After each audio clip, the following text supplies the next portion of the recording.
It's time to get the latest on the green and gold as we go in the huddle.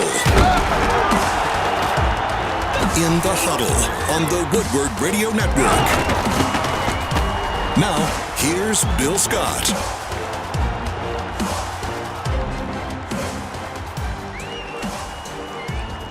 Huddle, good to have you along here this evening following the disappointing Packers loss to the 49ers on opening day, 30-22 yesterday. Normally we'd have DJ Williams up here with us along with a Packers player guest, but the Packers decided to go with late practices today, so no players or dignitaries were available. It's also alumni weekend, so literally anybody that has anything to do with the Packers is golfing, 3 sheets to the wind, or sulking in their drinks because of the loss yesterday, or practicing with Coach Mike McCarthy. So that's what it is. So we welcome Justin Hull from our affiliate in Appleton, WHBY, WSCO. Of course, he's a big part of our show each and every week anyway, so you all know Justin. So Justin, thanks for pinch hitting full-time with us tonight. Yeah, sounds good. Sorry that it has to be me. Yeah, that's the Justin most applause I've Club. ever gotten. Yeah. So it's outstanding. So let me ask you this. Looking back, what is one or two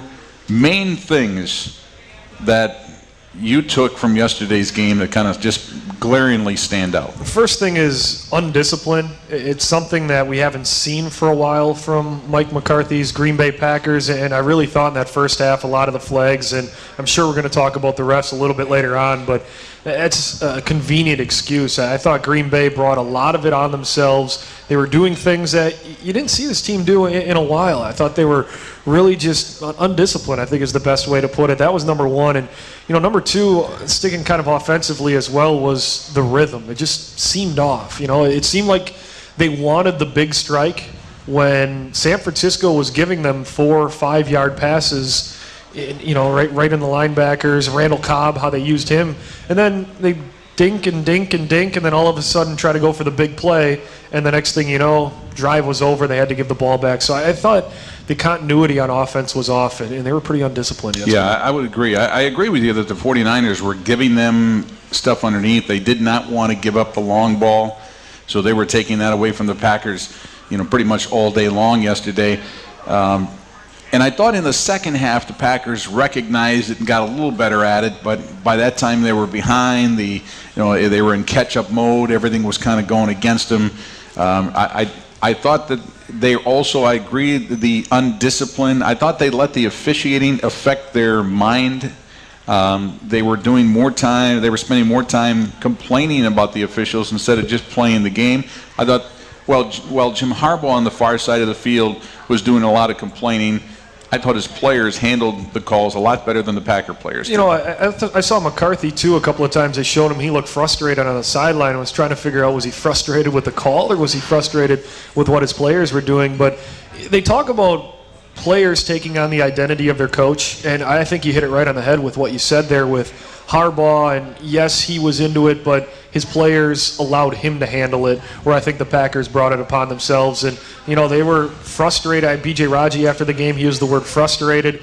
I think that's what happens, and when frustration sets in, those are the type of things you start seeing. I think what you can also take out of yesterday's game, and it's only one game, and there's a lot of football to be played. It's in no way, shape, or form are the Packers in any danger at this point in time. But I do think, though, that the San Francisco 49ers set the stage as the team to beat in the NFC. I thought that was pretty good. When you march into Lambeau Field on opening day and you outdo the Pack, I mean, the score was closer than the game. The 49ers thoroughly beat the Packers in every facet of the game yesterday. You know, it was the first time, I think, since late December of 2010 when they had the Super Bowl run that I woke up and, you know, Green Bay in my mind wasn't the best team in the National Football League all of last year. You know, I thought that, and I think heading into the season when you look at it on paper. But you're right. I think San Francisco last year, this was supposed to be the NFC Championship game in that site. Obviously, the Giants foiled that one to, knock the Packers out of the playoffs where the 49ers didn't get there. But San Francisco got better, and they got better offensively. They brought in Randy Moss. They brought in Mario Manningham. They gave Alex Smith some weapons who, everyone likes to just rip on Alex Smith, talk about his career, just how good he hasn't been. This is the first time in his career he's had the same offensive coordinator, same system for 2 years. Huge. It's amazing what some continuity can do. So, yeah, and I think Green Bay, and we learned this last year, it's not about how you do in September, October, November. It's about how you're playing in December, which definitely, Green Bay, not the best team in the league right now. That does not mean they can't be come December if they clean some things up. I was a point I was just going to bring up, and you beat me to it, and it's an excellent point. It doesn't matter how you start, it matters how you finish. There's a lot of things that will play into that before the season is all said and done. Injuries can play a factor for either one of these two teams. There's any number of things that can happen between now and the end of the season, but the Packers proved last year 15-1 didn't mean a hill of beans, because when they decided to rest all their players and go into the playoffs, they had lost the momentum. Let me ask you this, though, Bill. With San Francisco, then, as they take that perch, in your eyes, are they a team that can sustain that through a 16-week season? I think so. I think when you've got the offensive line, the running game, the defense, which is probably going to be at or near the top all season long.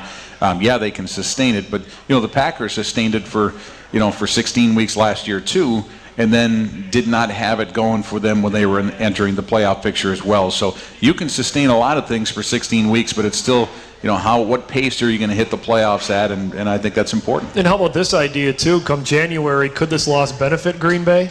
If you have a rematch with San Francisco and there's a tiebreaker scenario, Packers might be better fit to play in San Francisco in the month of January than they are in the cold of Lambeau Field too. So just kind of something interesting there. I know they didn't want to lose that game, and it's a crazy conspiracy, and I'm full of those, but hey, you never know. I know there's a lot of people that like the Packers better on a fast track than Lambeau. Yeah, I don't know that they'd ever want to give up their home. At least McCarthy would tell you that. Maybe the players, with a chance to go play someplace a little bit warmer with a different track, maybe that's. But I don't think you'd get that answer out of Mike McCarthy. Oh no! I wasn't expecting it. I can say that. They won't say that. Yeah, the 40. This is what's puzzling to me. It's one thing to lose the game. It's one thing to not make the plays. It's another thing to basically be out-physicaled in your own place. Mike McCarthy said 5 days ago that the more physical team was going to win the football game. He was right. And his team lost. And there's a few things for that week, too. They talked about scouting Kaepernick in the Wildcat. He came in that one play before halftime. What did he do? He ran 40 yards right down the middle, like they didn't know that playing. But you're right about that with the physicality. You expected San Francisco to be physical. Was Green Bay going to be able to match it? And obviously, they were not. Packers secondary reminded me a bunch of college freshmen still trying to find their way. Maybe high school juniors. I'll go that far to say that one. All right, we're going to take a break. When we come back, we'll continue our analysis of yesterday's game. We'll take a look at Aaron Rodgers' day, and we'll talk about the Packers' running game. What running game, you say? Well, there's still more to come from Tanners and Kimberly.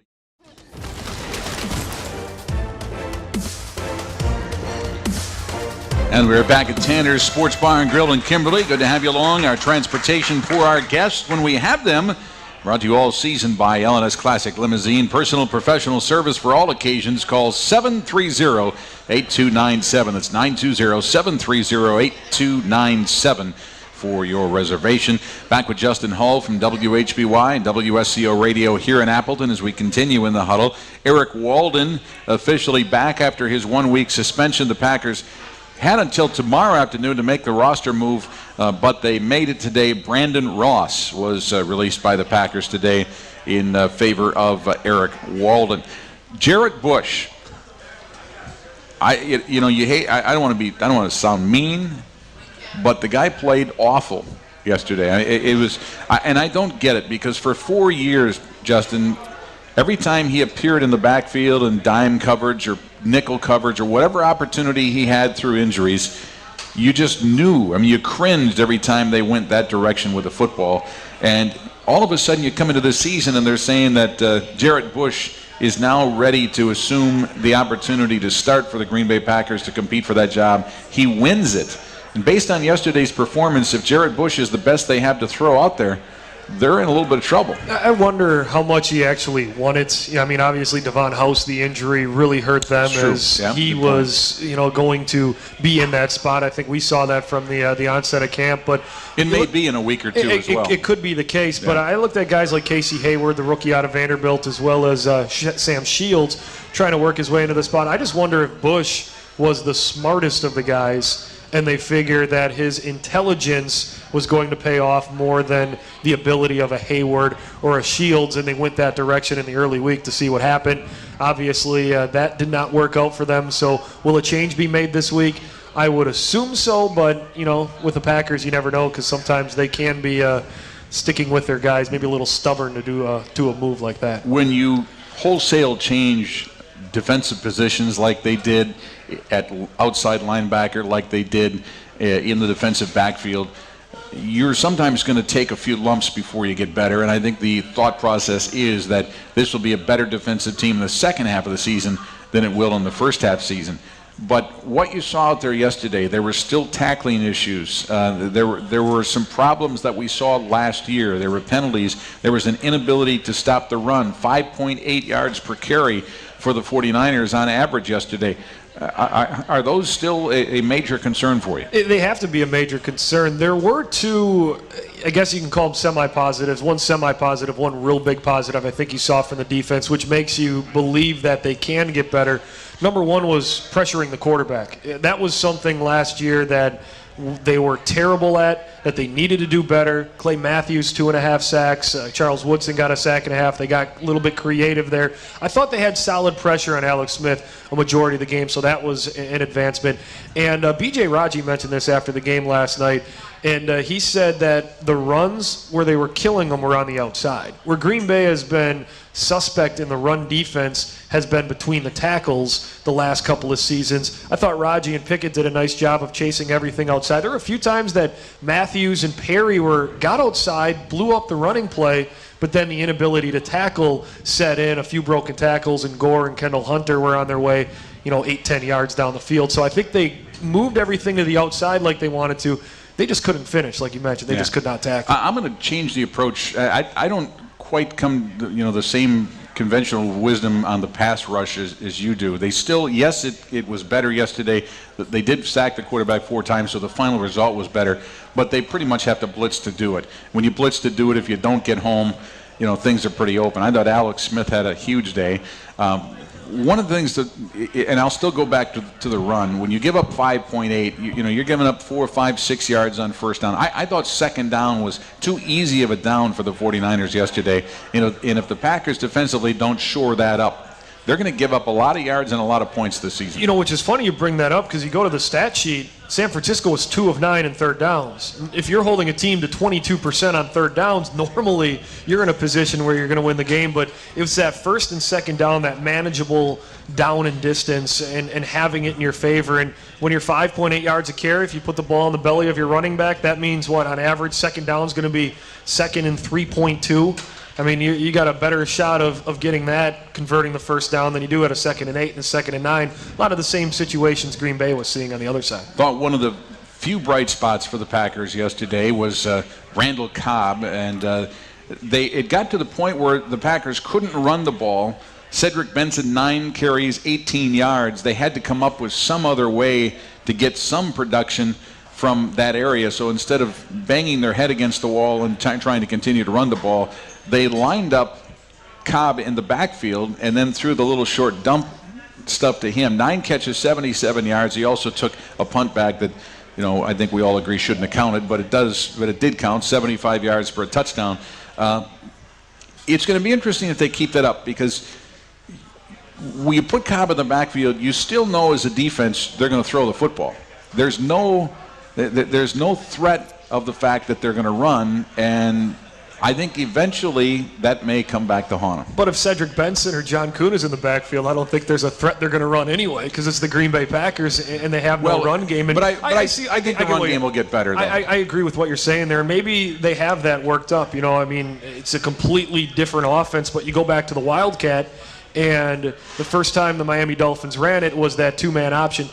Then all of a sudden, Ronnie Brown throws the ball. You give him something else to look at. So I think eventually, with Cobb in the backfield, they have to have some running plays in the system, much like Minnesota has with Percy Harvin. But I think what gets lost in this whole thing, and I understand that you need to run to set up the pass. I get that.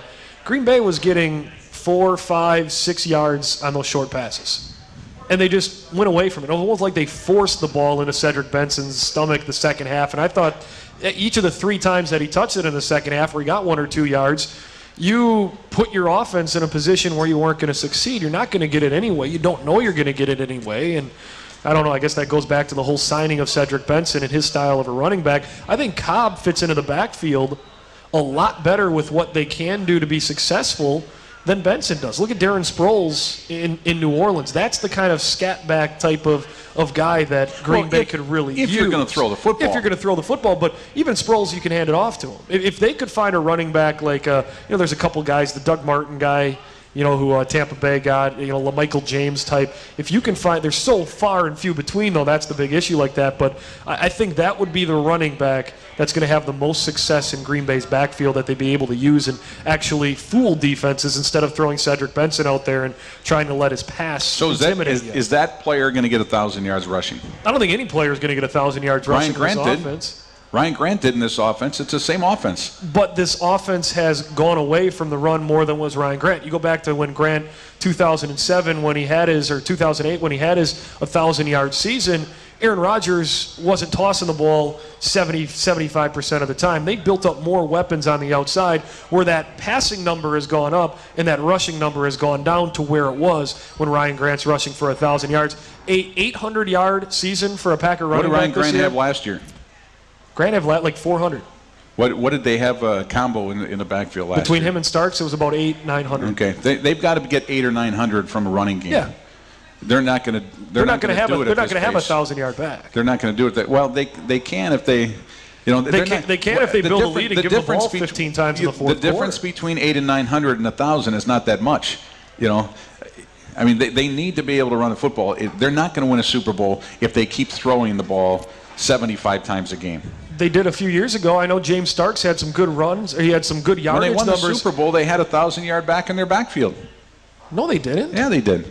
That was the year Grant got hurt. James Starks, Brandon Jackson were playing. The combo of them ran for 1,000 yards that year. Yeah. But even when you look at the playoff run, I mean, against the Bears, Starks ran 13 times for 70 yards. What did he run in the Super Bowl? They didn't run the ball that time. It's nice to have a running game when you need it, but you don't need a running game to win the Super Bowl in today's NFL. I disagree, but so we'll. I guess we'll wait and see if the Packers can win a Super Bowl with this kind of an offense. If they don't find a running game, I guarantee you, if the Packers are going to be successful, they need to find a way to get Cedric Benson the football or Alex Green the football, get it in the running back's hands, touches, whether it's carries. They're not going to do it with Cobb catching balls out of the backfield. I'll let you rebut that. We need to take a break, and we'll come back. We'll talk about Aaron Rodgers. We certainly can't forget about the officials. We'll discuss that as well. It's coming up after this from Tanners and Kimberly on the Woodward Radio Network.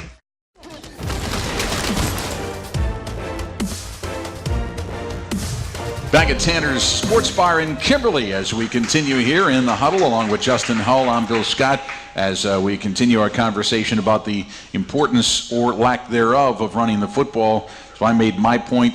Bam, your turn. I was just going to say, is McCarthy going to dedicate enough time to a running game in this offense with the MVP at the quarterback? I guess that's my biggest point with it. I'm not going to disagree that Green Bay would benefit from having a running game. I just don't think we're going to see it the way that when you think of having a running game, that it's going to come about. I don't think it's going to be any different than what you saw last year or 2010 with this team. And I think a lot of Packer Nation would agree that if you say they didn't have a running game either of those years, they'd say no. I think McCarthy will dedicate enough to the running game when they can run it. Yesterday they ran it 9 times for 18 yards with Benson.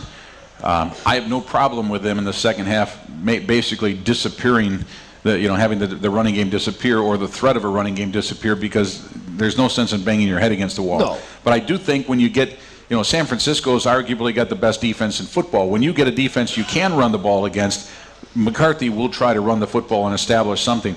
We did see what the mere presence of having a back lined up in the backfield, play action to Jones, and there's the touchdown. Now Cobb's back there. They may end around to Cobb every once in a while, but they're not going to let one of their rising star young wide receivers take a lot of abuse by handing the ball off to him and having him try to get around linebackers and take too many shots. We've talked offensive line over the years too, and how much of a running game starts with the offensive line. And, I mean, the offensive linemen, they'll admit it, it's easier to run the football when you're doing it more than 10, 15 times a game. So that's where that all starts, and They didn't do it in the preseason, and they haven't done it enough in the regular season yet. You don't go live in practice. Their good reps at running the football happens in games, and until they do it more, they're not going to be excellent at it. So it is a test of time for the Packers. Donald Driver announced as a starter yesterday,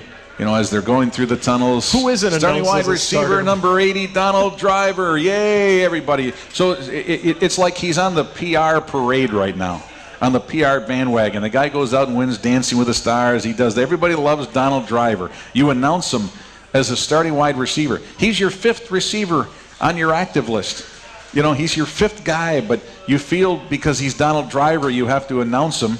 And then he goes the whole game until the very end. They finally slip him into the offense for a couple of snaps. Other than that, he didn't play offense. He didn't play special teams. Is this just a show? They didn't do a lot of 5 wide yesterday. It is something that I noticed. It always seemed like they had a back in the backfield or they had a tight end lined up, right on the offensive line. So I think for Driver, if they can go to the 5 wide, if you get a defense that isn't as good as the 49ers, you may see more from them. But, the whole starting lineup thing, I mean, they announced 16 guys in that starting lineup. So they announced every skill set guy, every receiver that they have. I mean, last year, 2 years ago, James Jones and Donald Driver, Jordy Nelson, Greg Jennings, Jermichael Finley. I think Andrew Corliss got announced a couple of times. So, I mean, they don't hold back with that. But I think with Driver yesterday, was it last year or 2 years ago when A.J. Hawk didn't play the first game of the season?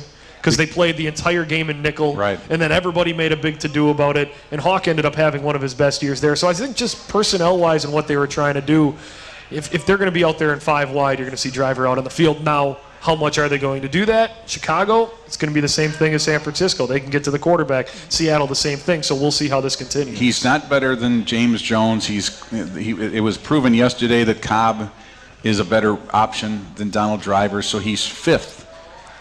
Why did they give the 5th guy $1.5 million signing bonus? PR? I don't know. I'm right there with you. I agree. I'm trying to figure it out myself. I think it's a big PR move for the Packers, and there is some security. I mean, if somebody goes down, you do have a veteran there as an option. I understand that, but I don't get it. He's old reliable though. I mean, every time he's in there and he gets an opportunity to make a play, they throw the ball his way. He's making that play. You've seen up and down performances from James Jones. You've seen up and down performances from Jermichael Finley.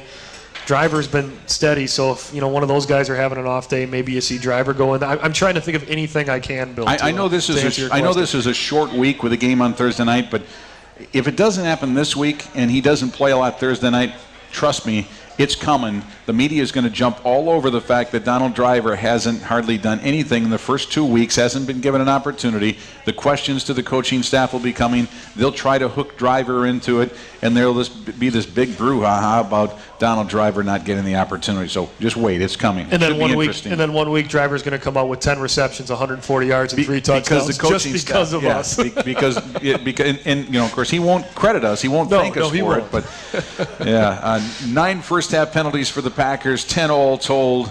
The officiating, it didn't make a difference in the outcome of the football game. In fact, in my opinion, the 49ers got hurt more by the officiating than the Packers did yesterday. And there was actually 2 scoring plays. The punt return for a touchdown shouldn't have counted. And the ball that was thrown to Finley in the back of the end zone, the interference came from the official way off to the side, and the ball was over everybody's head and not catchable, yet they didn't properly rule on that one either. So technically the Packers had 2 touchdowns on the board that might not have been there if there were some good officials on the field. These guys are totally overmatched. The speed of the game is too much for them. There's a reason why they came from the very bottom of the food chain, because they were the only ones that were available. They didn't have enough good games to work, so the NFL goes and gets them. You and I sat there on Twitter, and we watched Roger Goodell and Mike Pereira, the guy that works for Fox, the former official, and Greg Aiello, the PR guy from the National Football League. These guys were having a little catfight on Twitter yesterday. It's a joke. That was outstanding, though, because Pereira, who used to be the head of officials, he's now one of the experts that they bring in Fox. If there's a review, that guy that's in the box with the pink tie, that's usually Mike Pereira. But he went on Twitter and he said, my assessment of the officiating in the San Francisco-Green Bay game, not so hot. Then Greg Aiello, he's the head of public relations with the NFL. He comes back and says, just like when you were in charge, and then all of a sudden, Pereira's like, touche, and then, oh, I was just kidding, blah, blah, blah. Everybody's trying to light the fire, trying to, put out the fire. But, yeah, it kind of goes to show. And I think we talked about this when Rob was up a couple of weeks ago.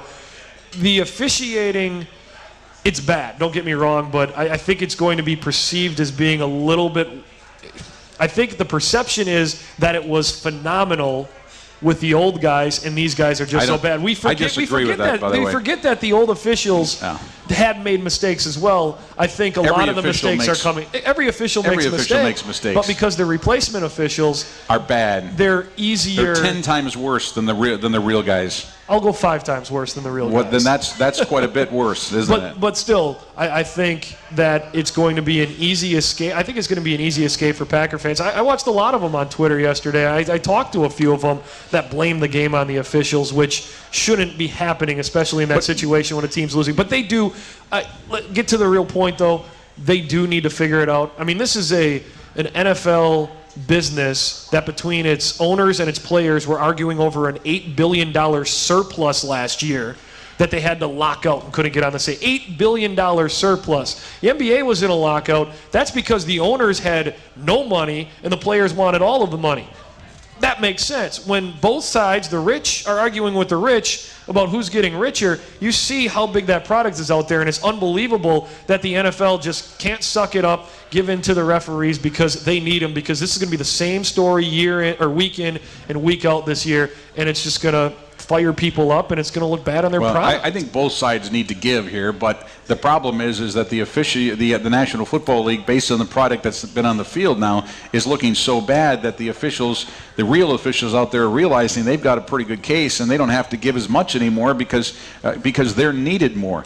It's an embarrassment if what happened on the field this weekend doesn't get the two sides to the table and talking, and with a settlement in the next week or two, then this could be a very long, drawn-out process. But we know the referees, they have all the momentum on their side. They don't have to go to the table. The NFL has to come to them right now. Yeah. NFL is all about PR, and right now they're getting a lot of bad PR, and that's not what they want. Still more to come from Tanners and Kimberly. We'll take a look at some of the other key highlights around the league yesterday, including the rookie quarterback class. Back with more after this on the Woodward Radio Network.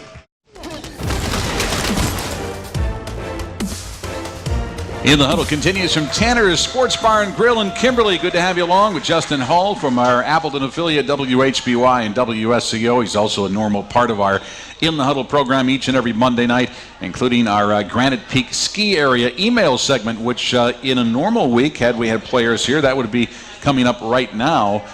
We will not have that segment, but we do have to tell you the Granite Peak Ski Area is gearing up for an incredible ski season. Season passes are on sale now through September 30th. If you ski or ride 6 times or more, the season pass is your best value. New this season, Granite Peak welcomes Dasher. It's a new high-speed quad chairlift serving the Western runs. Best just keeps getting better. Visit skigranitepeak.com, and we'll be back with the questions again next week. You'll have an opportunity to get those in. And how do they do that? You can go to inthehuddleshow.com and also follow the show on Twitter at InTheHuddleShow, and you can tweet the questions in, and we'll get those every week. Aaron Rodgers with an interception yesterday. He only had 6 all of last season, or 5 all of last season, something like that. So, it's not something you're used to seeing. It is only 1. But maybe the more glaring error that he had yesterday is the one that led to the 63-yard field goal at the end of the first half. If he slides down instead of going out of bounds, it forces them to use their final timeout. They wouldn't have had the time to be able to come in and kick the field goal. It's one of those game management things, and I like to get into conversations with people about this because I am like super conservative in those points where I'm like, take a knee, whatever, you're down by 1 score, you're getting the ball to start the half, don't do anything stupid that's going to mess you up in that situation. But there's 2 timeouts, there's a minute left, it's a league MVP, it's just 80 yards to go, and that's one of those situations that comes back on my side where, all right, you throw an incomplete pass here, you run a run play, they call a timeout, you're going to have to punt the ball back, and they're going to have great field position, and the nice run up the middle by Kaepernick put him there. And man, David Akers, it was ironic. I actually talked to him after the game. I was in the 49er locker room doing some stuff, and Akers said when he kicked it, he didn't think he kicked it good enough. And then all of a sudden just kept carrying, and as a kicker, you hate the sound of the goalpost, and it doinks off the goalpost, goes up and in. Akers also said the first time that ever happened to him as well. So. He's maybe my favorite kicker in the league. What a talent. If you see him in person, it's like, we're used to seeing the football players, okay? I mean, These are big guys. Then you see David Akers, who looks like he could be a barista at a coffee shop. I mean, that's what he looks like. Little soul patch facial hair, short hat and glasses, and it's just like, wow. If you read the sports page today, don't look now, but Green Bay was in last place. Might not last very long, so if I'm the Bears, the Lions, and the Vikings fans, I might take a picture and frame that baby. I think our engineer Evan actually did that, posted it up on his Facebook page today. I got to take advantage of this while I can. He's not denying it. Well, he's a Vikings fan, though. That's right, yeah. Yeah, that's sad to say. The guy that's running our ship over here is a Vikings fan, but he's anyway. From Minnesota. Let him be. That's true. You expect him to stay with his allegiance. Jay Cutler started 1 for 10, finished with 333 passing yards and 2 touchdowns yesterday. 18 of 23 over the final 3 quarters, and the Bears beat the Colts 41-21. He hooked up with Brandon Marshall 9 times for 119 yards and a touchdown. That could be a fun combination to watch and see if the Packers can defend it on Thursday night. I don't know if it's going to be fun for Packer fans to watch trying to stop that combination, but they were together back in Denver, and Cutler put up some solid numbers when he was in Denver, as did Brandon Marshall. Obviously, Cutler got traded to Chicago. Then Marshall ends up in Miami, and they get reunited. They claim they're best friends, and after that performance yesterday and the way Cutler tried to get him the football, I would not disagree with that statement. See, I don't know that I'd want my wife to be around if I said Brandon Marshall's my best friend. Would you want your wife to be around? Your wife if Jay should Cutler be your best friend. Okay. But if Jay Cutler was your best friend, would you be proud of that too, though? If who was? Jay Cutler. If Jay Cutler was my best friend? If you're Brandon Marshall and hey, it's my best friend Jay Cutler, do you feel any better about Jay Cutler saying Brandon Marshall? Okay. Vikings beat Jacksonville 26-23 in overtime. 2 touchdowns, 84 yards for Adrian Peterson. And rookie Blair Walsh, remember they cut Ryan Longwell, or decided not to bring him back. So they bring in Blair Walsh. He boots 4 field goals on the day, including a 55-yarder to send it to overtime as time expired. And then the 38-yard game winner. So good for them. There's not going to be a lot of Vikings wins, I don't think, this season. They struggled to beat maybe the worst team in football in Jacksonville at their home, but bottom line is they got to win. Well, if you got a questionable decision like that where you get rid of a veteran and bring in a young player, that young player has to produce right from the get-go. And Walsh, I think he won over a lot of Viking fans yesterday with that performance. That's about as good as it gets. 3 interceptions for Matthew Stafford yesterday, but he did get the one that counted the 4th time to beat St. Louis 27-23. Washington over New Orleans 40-32. Not a lot of defense being played there, but the story is Robert Griffin III, 19 of 26, 320 yards and 2 touchdowns in the win. He was the leader of the 5 rookie quarterback class that really came out and played well. He was the only one that won too, and I don't think turned the ball over. But Washington, they didn't go long much. They just kept the game within him, and he made some nice passes, really managed the game, and I know a couple of those touchdowns, especially the one to Garcon, got broke for a big 80-yarder. I think everybody's got to be surprised. And Buffalo may be the worst team with Jacksonville right there. 48-28, they fall to the Jets. Mark Sanchez, 3 touchdown passes. The Jets were upset that everybody thought they had a circus of a training camp. Come out and put 48 on the board. They didn't score a single offensive touchdown, I think, until the 4th preseason game, and their 3rd-string quarterback was the one that led them to that. Buffalo was a team that people thought were on the up and up. I mean, they went out and got Mario Williams. That defense was pretty solid last year. Ryan Fitzpatrick had some signs. They got some weapons there, but I don't know which is more surprising, how the Jets played or how Buffalo played. Andrew Luck, Indianapolis, 23 of 45 for 309, a touchdown and 3 picks. Russell Wilson, 18 of 34, 153 yards, a touchdown and 1 interception. We'll be back to talk about a short week and preview Packers-Bears coming up on Thursday night. More from Tanners and Kimberly after this on the Woodward Radio Network. Tanners in Kimberly. Good to have you along here. No players tonight. DJ Williams practicing late on the Mike McCarthy training camp schedule, boot camp schedule, whatever you want to call it. Short week schedule. And what happened is because they played later yesterday, McCarthy's trying to let their bodies kind of catch up as much as possible, realizing on a short week you have to practice. So he's trying to get them in as late as possible so they have a little time to recover. And we understand that. Unfortunately, it cost us the ability to have our normal player show. But we'll take the hit for a week and be team players. And we'll have DJ back out here next Monday night along with a special player guest. Normally, again, we would announce the winner at this time of our Granite Peak email ski package segment from Granite Peak. And we didn't do it this week because of the no players. So we'll be back with a winner next week. Short week. Packers practicing late this afternoon. Go again tomorrow. Then it's the Bears on Thursday night at Lambeau Field. Giving up big yards, the Packers did the last few games now, both on the air and on the ground and through the air. Is that are we seeing a trend develop? Is that a concern? Yeah, we'll see the trend this year, and I know a lot of people are still trying to tie last year over into this year, but Nick Perry's still getting acclimated to the team. You got some changes in the defensive backfield, Jarrell Worthy on that line, so Thursday night I think will be a good test because Chicago's a team that can air it out. We talked about Jay Cutler, Brandon Marshall. You bring in Elshon Jeffrey, the rookie at the wide receiver spot. Matt Forte can catch the ball out of the backfield. Michael Bush was a great add, I think, as a backup running back there. So that's an offense that can put up a lot of yards and put up a lot of points. So I think that question will be a better one to answer maybe next week and maybe even after the month of September with Seattle and New Orleans still on the schedule as well. I thought Chicago, and I agree that I thought Chicago really did a good job of getting weapons in the offseason, and they needed it. Yeah, and Green Bay, I mean, go back to the Packers. They set the mold on, weapons. Atlanta, they mortgaged their draft to go get Julio Jones last year, and obviously a move that paid off. They scored 40 points yesterday, and I think Chicago tried to do that a little bit more. I mean, New England, they got as many weapons as they can quite possibly find. So it's about how many offensive weapons you have, and Chicago's one of the teams that really bolster that. Greg Jennings supposedly told Adam Schefter from ESPN that he is not negotiating with the Packers during the season and is set to become a free agent at the end of the season.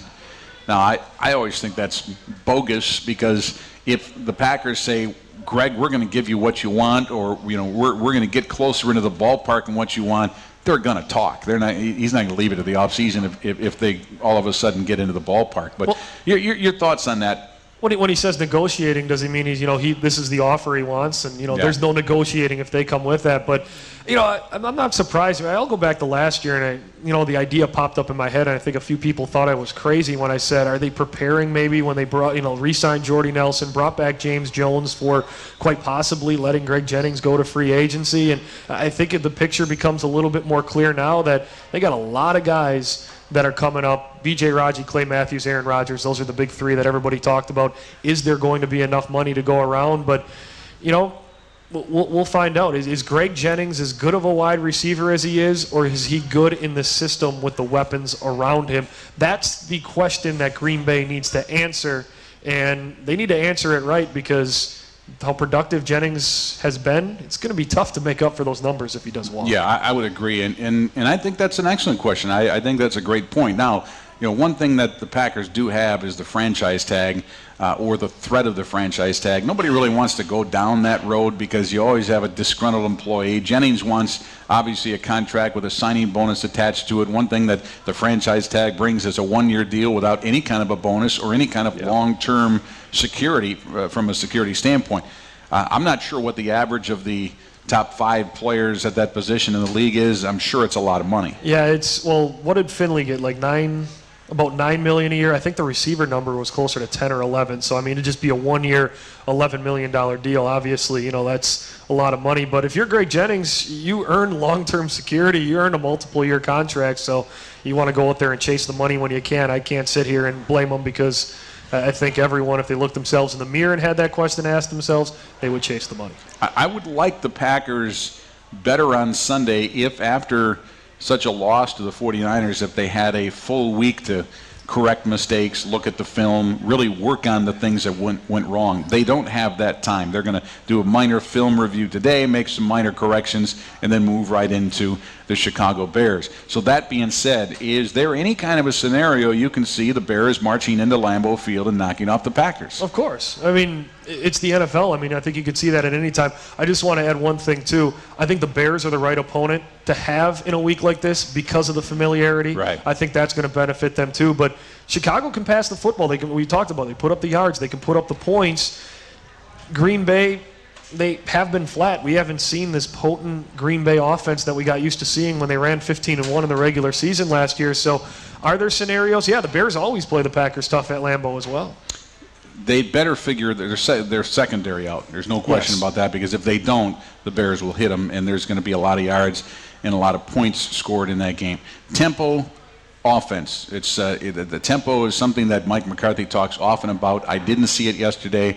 I'm not a big fan if you're going to no huddle. If you're going to no huddle and go fast and talk that kind of tempo, but if you're going to go no huddle and stand up at the line of scrimmage and look around and get your play in and I mean use almost. I mean they had delay of games yesterday when they were in the no huddle. I mean that's not, how does that? I mean if you want to talk about no tempo, that was it right there. You're huddling, but you're just not huddling together. It's a different kind of huddle because you walk up to the line, then you look around, and then everybody gets to get set on what you're doing. It doesn't make sense. All right, Tim Mastey, by the way, had a great day yesterday. 6 punts, 48.2 average, only 1 touchback. Had a few inside the 20. It's great when your punter's the MVP, isn't it? Absolutely. He and Randall Cobb, they shared it. Packers Bears on Thursday night. We'll be back next Monday to talk about it with DJ Williams. Thank you very much for coming out, Justin Hull, and he'll be back again with us next week. Evan Stanek, our engineer, Reggie Rizou in our studios. We'll see you next time.